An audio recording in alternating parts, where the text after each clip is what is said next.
ការចរចារវាងអាមេរិកនិងអ៊ីរ៉ង់បរាជ័យតើនេះជាសញ្ញាថាសង្គ្រាមកំពុងខិតជិតនៅថ្ងៃនេះមានព័ត៌មានសំខាន់មួយដែលធ្វើឲ្យពិភពលោកកាន់តែព្រួយបារម្ភ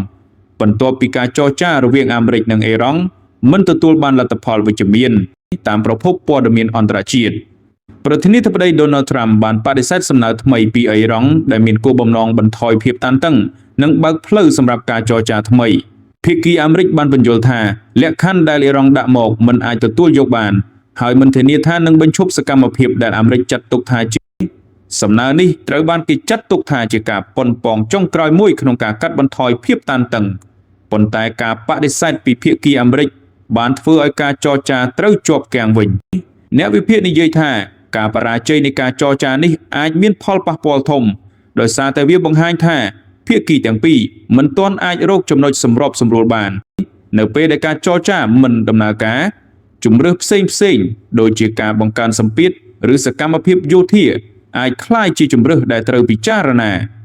ជាមួយគ្នានេះភាពតានតឹងនៅតំបន់មជ្ឈិមបូព៌ាក៏កំពុងកើនឡើងកងទ័ពអាមេរិកត្រូវបានដាក់ក្នុងស្ថានភាពត្រៀមខ្លួនខ្ពស់ខណៈដែលអ៊ីរ៉ង់ក៏បន្តបង្ហាញអំណាចនិងមិនបោះបង់ចោលជំហររបស់ខ្លួនមន្ត្រីអ៊ីរ៉ង់មួយចំនួនបាននិយាយថាប្រសិនបើមិនមានដំណោះស្រាយនយោបាយស្ថានភាពអាចត្រឡប់ទៅស្ថានភាពជម្លោះវិញខណៈដែលភាគីអាមេរិកវិញបន្តការប្រើសម្ពាធសេដ្ឋកិច្ចនិងយោធាដើម្បីបង្ខំឲ្យអ៊ីរ៉ង់ផ្លាស់ប្តូរគោលនយោបាយស្ថានភាពនេះក៏ធ្វើឲ្យប្រទេសជាច្រើននៅពិភពលោកមានការព្រួយបារម្ភ